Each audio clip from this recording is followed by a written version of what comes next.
I sat in my corner office at Summit Publishing House, holding my sister Madeline's manuscript in my hands.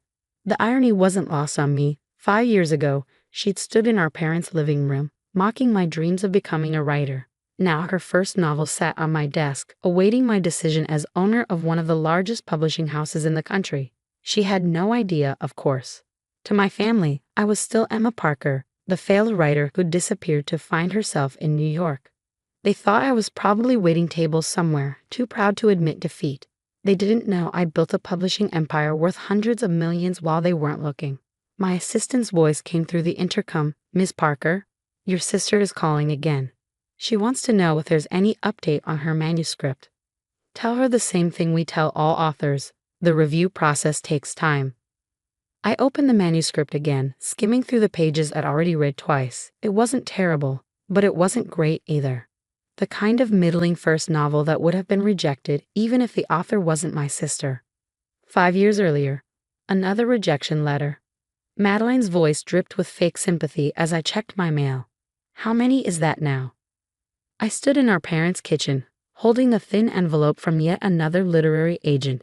At 25, I'd spent 2 years trying to get my first novel published while working as a bookstore clerk to pay bills. 15, I admitted quietly. But Stephen King got rejected 27 times before. "Oh, stop," she rolled her eyes. "You're not Stephen King. You're just wasting your time with these silly stories while the rest of us have real careers." My mother looked up from her coffee. "Madeline's right, dear. Maybe it's time to consider something more practical. Your cousin David's law firm is always hiring." I carefully folded the rejection letter and tucked it away. "I'm not giving up. I know I can make it in publishing." Publishing. My father's voice boomed as he entered the kitchen. "The entire industry is dying. E-books, Amazon. No one reads real books anymore. If only they could see my company's profit margins now." "I have a plan," I said. "I've been researching the industry, studying market trends. There's still room for innovation in publishing." Madeline laughed. "Innovation? You can barely work the TV remote. Leave the business stuff to people who understand it." I didn't bother explaining that I'd spent months analyzing publishing industry reports, studying successful independent presses, and developing a business plan while they thought I was just writing stories in my room. "At least Madeline has a real job," my mother sighed. "Public relations is a growing field." Yes, public relations. Where my sister spent her days writing press releases about corporate mergers while believing it made her a better writer than me. That night, I made a decision. I packed my bags, withdrew my life savings of $15,000, and bought a bus ticket to New York. My family thought I was running away from failure. In reality, I was running towards something much bigger than they could imagine. The first year was brutal. I took any job I could find in publishing: intern, copy editor, proofreader. I worked 16-hour days, learning every aspect of the industry from the ground up. At night, I refined my business plan. I changed my professional name, using my mother's maiden name, Parker, to avoid any connection to my family. Every time they sent messages mocking my escape to New York, I channeled that energy into building something extraordinary. The breakthrough came when I discovered a manuscript in the slush pile at the small press where I was working. While everyone else passed it over, I saw its potential. I used my savings to option the rights, then found investors who shared my vision. That book became a global phenomenon, selling millions of copies. Suddenly, Summit Publishing wasn't just another small press. We were the hottest new player in the industry. I kept my identity hidden, working through carefully constructed corporate veils. The publishing world was full of old money and established names. Being a young woman who'd built her company from nothing would only invite extra scrutiny. I watched from afar as my family continued to dismiss my career choice. Each snide comment about giving up on writing fueled my determination. Each patronizing suggestion about real jobs pushed me to work harder. By year 3, Summit Publishing had acquired 3 major literary agencies and 2 smaller publishing houses. We had offices in New York, London, and Toronto. The mysterious Ms. Parker was being hailed as a visionary in publishing. Still, I maintained my cover. When I visited home for holidays, I wore simple clothes and avoided questions about my work. I let them believe I was struggling while my actual net worth soared past 9 figures. Now, 5 years after leaving home, I sat in my corner office holding my sister's manuscript. Madeline had been trying to break into publishing for months, sending her novel to every major house in the country. She had no idea that Summit Publishing, the company she most wanted to impress, was owned by the sister she'd mocked for years. My phone buzzed. A text from our mother. Madeline's book is being reviewed by Summit Publishing. Can you believe it? A real publishing house. When are you going to give up this writing nonsense and come home? I set the phone aside without responding and turned back to the manuscript. The rejection letter was already drafted, the same form letter we sent to thousands of aspiring authors each year. But I hadn't signed it yet. My assistant knocked softly. Miss Parker, the board meeting about the merger starts in 10 minutes, and your sister has called 3 more times. I stood up, straightening my designer suit, worth more than Madeline's annual salary. Tell the board I'll be right there. I paused, looking at the manuscript one last time, and send out the rejection letter. The standard form letter? No, I sat down and pulled out a piece of paper. I think this one deserves a personal touch. Sometimes the best revenge isn't rejecting someone. It's making them face exactly why they're being rejected. And tomorrow, when the publishing industry's biggest story broke, my family would learn exactly what their failed writer had been doing all these years. The morning my identity was set to be revealed, I sat in my office carefully crafting the rejection letter for Madeline's manuscript. Not the standard form letter we sent to thousands of hopeful authors, but something more personal. Dear Ms. Taylor, thank you for submitting Midnight in Manhattan to Summit Publishing. I've read your manuscript with particular attention, given our shared background. While your writing shows technical competence, the story lacks the emotional depth and authenticity that Summit Publishing requires. Your protagonist's journey feels superficial, perhaps because you're writing about a world you've only observed from the outside. The publishing industry scenes, in particular, demonstrate a fundamental misunderstanding of how this business actually works. I encourage you to write about what you truly know, rather than attempting to criticize a world you've never been part of. Perhaps there's a story in public relations. Sincerely, Emma Parker, owner and CEO, Summit Publishing House. I sealed the letter just as my assistant knocked. Miss Parker, the Wall Street Journal article is live. I opened my laptop to read the headline that would change everything. Publishing's mystery queen revealed. How Emma Taylor built a literary empire in secret. The article was perfect. Detailed coverage of how I transformed a small investment into one of the industry's most influential publishing houses. My journey from rejected writer to industry powerhouse. The strategic acquisitions, the bestsellers we discovered, the innovations we'd brought to a traditional industry. My phone started buzzing immediately. I watched as familiar names flashed across the screen. Mom, Dad, various relatives. Madeline's name appeared 6 times in the first minute alone. I let them all go to voicemail. Instead, I opened my email to find exactly what I expected, dozens of messages from family members who'd spent years mocking my career choice.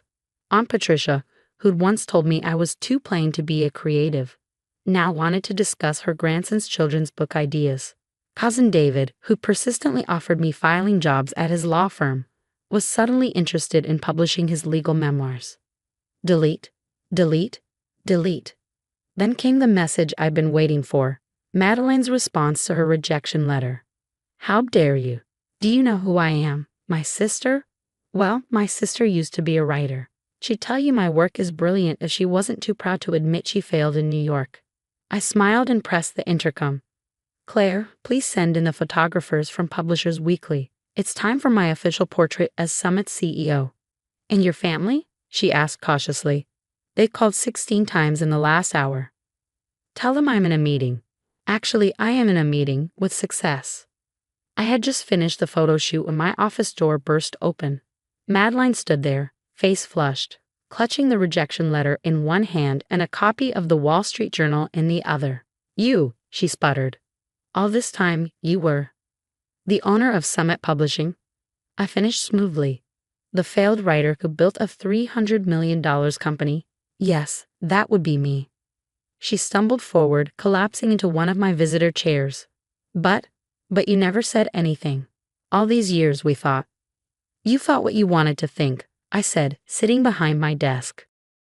You all decided I was a failure because I didn't follow your prescribed path to success. It never occurred to you that I might be building something extraordinary. My manuscript, she whispered. You personally rejected my manuscript. I did, because it wasn't good enough. I held up my hand as she started to protest. Not because you're my sister, because it wasn't ready. Summit Publishing maintains certain standards regardless of who submits the work. But I'm your sister. Yes, the same sister who mocked my dreams, who called my writing silly, who spent years telling me to face reality. Well, Madeline, this is reality. I own one of the most successful publishing houses in the country. What have you done with your writing? The door opened again, this time revealing our parents, both looking shell-shocked. Emma, my mother breathed. We've been trying to call you. I've been busy, I said coolly, running my company, building my empire. You know, all those things you said I couldn't do. My father stepped forward, his face a mixture of shame and attempted authority. Why didn't you tell us? We're your family. Really? I stood up, gesturing to the wall of bestsellers Summit had published. Was I family when you told me to give up on my dreams? When you said the publishing industry was dying? When you spent 5 years treating me like a cautionary tale? We were worried about you, my mother tried. We just wanted you to have a secure future. I laughed. A secure future? Look around, Mom. I own this building. I have offices in 3 countries. My company just acquired our largest competitor for $150 million. Is that secure enough for you? Madeline held up her rejection letter. Did you have to be so cruel? Cruel? I raised an eyebrow. Like telling someone their dreams are silly is cruel. Like mocking someone's passion is cruel. I gave you a professional critique of your work. The fact that it hurts is because it's true. But we're family, she repeated weakly. Family supports each other, I said quietly. Family believes in each other's dreams. Family doesn't tear each other down. You all forgot that. I didn't. My assistant's voice came through the intercom. Ms. Parker, the New York Times is here for your interview. Send them in. I replied, then turned back to my family. Now, if you'll excuse me, I have a business to run. Claire will show you out. Emma, please. My mother stepped forward. We were wrong. So wrong. Can't we talk about this? I looked at them, really looked at them. My mother's designer dress that suddenly seemed shabby compared to my office's quiet elegance. My father's attempt to maintain his patriarchal authority in a space where he had none. Madeline's dawning realization that her failed sister was now her superior in every way she'd once claimed mattered. You want to talk? I picked up Madeline's manuscript. Let's talk about writing. Let's talk about how you all dismissed this industry as dying while I was revolutionizing it.